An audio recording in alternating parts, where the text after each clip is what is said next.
Good morning, good afternoon. Welcome to the Home Show where we eat and talk.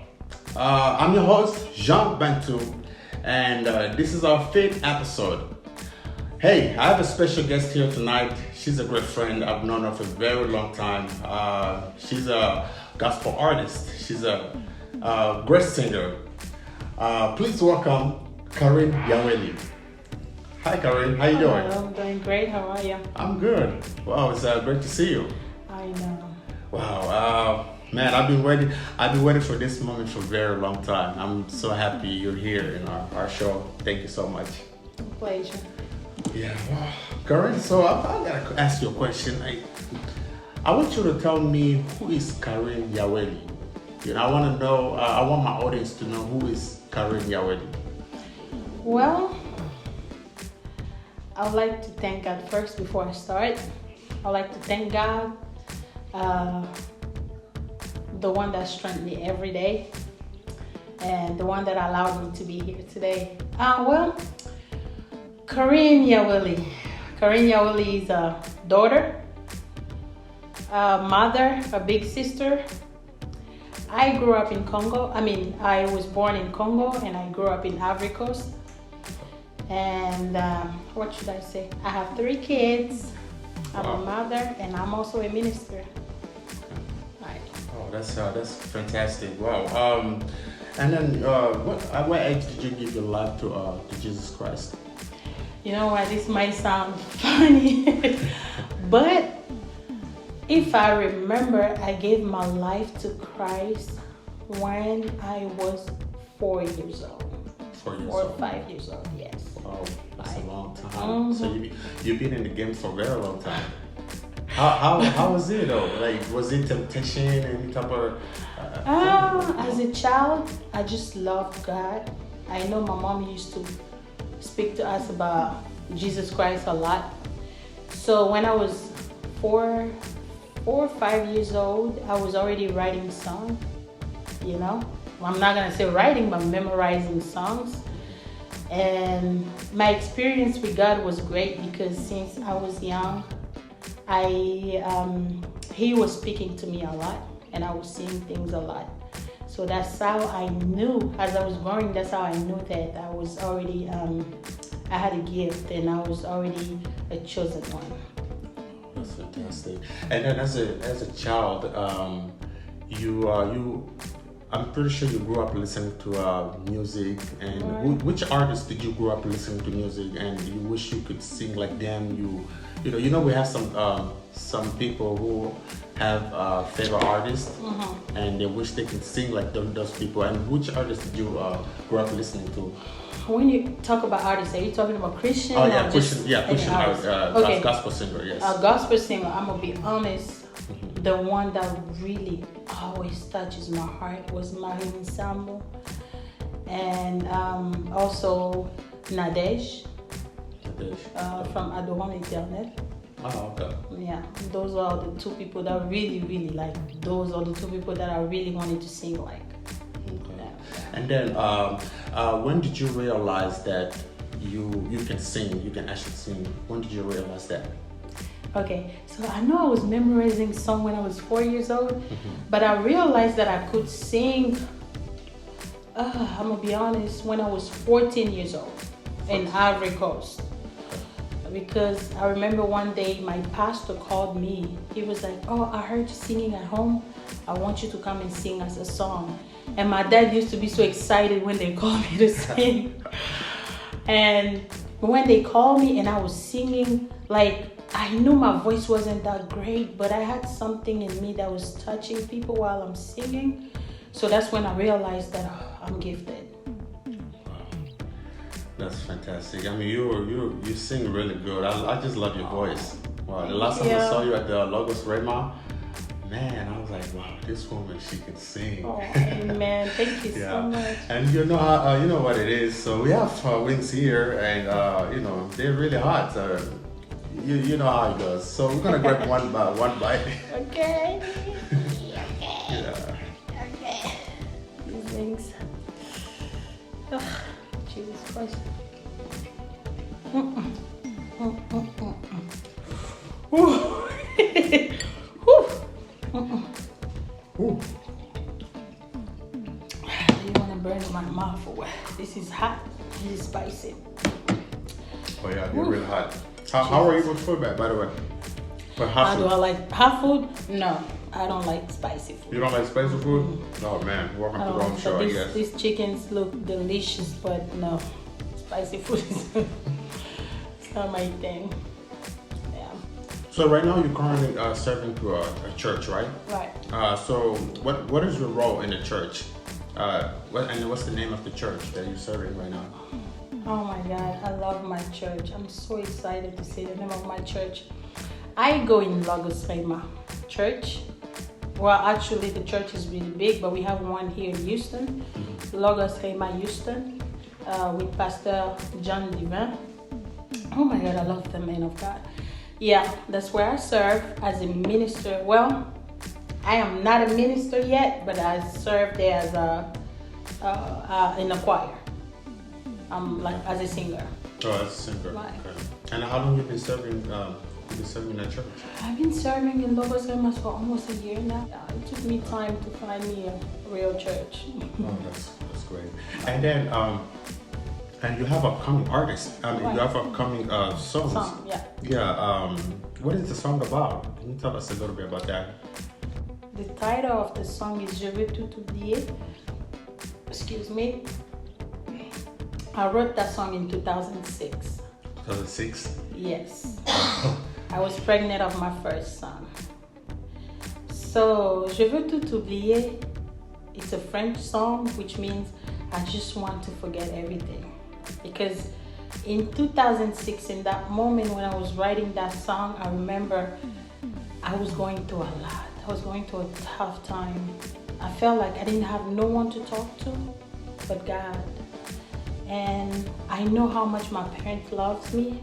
My mom and dad, they just everything to me. I know how much they loved me, so I didn't really want to tell them what I was going through in that moment while I was pregnant and all that. And I was just laying down and I started thinking, and it's just like I was talking to God, and I was telling him, God, I just want to forget everything. I just wanted to change my life. I just want to leave this situation. So that's how I started writing the song Je veux tout oublier, which means I want to forget everything and restart it again. And when is the songs, do you have any idea when is the song's going to be released? Yes, the song will be released in December, but we don't really have the exact date yet. Hey, Sister Carine, you know how we have gospel singers these days? They want to sing better than that person. They're all gospel singers, but they want to sing better than that other gospel singer. They want to sing better than this gospel singer. And when you look at it very well, it's all God's work. Right. You know, what kind of message do you have for those people like that? To be honest, it's a work of God, like you said. Okay. I know a lot of people, when a lot of singers, when they go to church or they have to perform, they just get up and say, I'm going to sing. They're going to hear my voice. I have a beautiful voice. But I want to tell you guys out there, it's not about you. It's a work of God. It's about the message that you're sending to people. And working with God, it's just a commitment, you know. You have to kill your ego. Like Paul says, if I live, it's not me that lives, it's God that lives in me. I can say it better in French. Paul says, si je vis, c'est pas moi qui vis, mais c'est Christ qui vit en moi. Donc, c'est l'image de Christ que nous devons faire sortir. It's that image of Christ that we need to bring out. It's not about us anymore. It's about God. So you have to kill that ego and serve God. Otherwise, you won't even be anointed. Comme on le dit toujours, quand la grâce de Dieu te répère, tu vas faire le travail de Dieu comme sur toi. So let God take over. It's not about you anymore. Oh, that's fantastic. So, and then concerning about the songs, I need you to explain a little bit more about I want to forget it all. Mm-hmm. So, what exactly that you want to forget? Yeah, well, oh my God. I'm really not going to details. Like I said, I came here when I was. You know, a lot of people will be asking, okay, what is it that she wanted to get? Right. So trust I me. came here when I was 18 years old. I'm 18, 19 years old. In the United States? And yes. Okay. And like I said, I grew up in a Christian family. Well, I want people to stop saying that I grew up in a Christian family, because it's not about growing up in a Christian family. It's about serving God. You can grow up in a Christian family, singing, prophesying, but when you don't serve God, that's nothing. So anything can happen to you. The devil can come and do whatever he wants to do with you. Like I say, it's a whole commitment when you start serving God. So I grew up in a Christian family. My dad, oh my God, my dad was so rough on us. When we were in Ivory Coast, if you don't come home by like 8 p.m., the house is locked. So that's how my dad used to do. The house is locked. So we used to pray every day, Monday to Friday, from 8 p.m. to 9.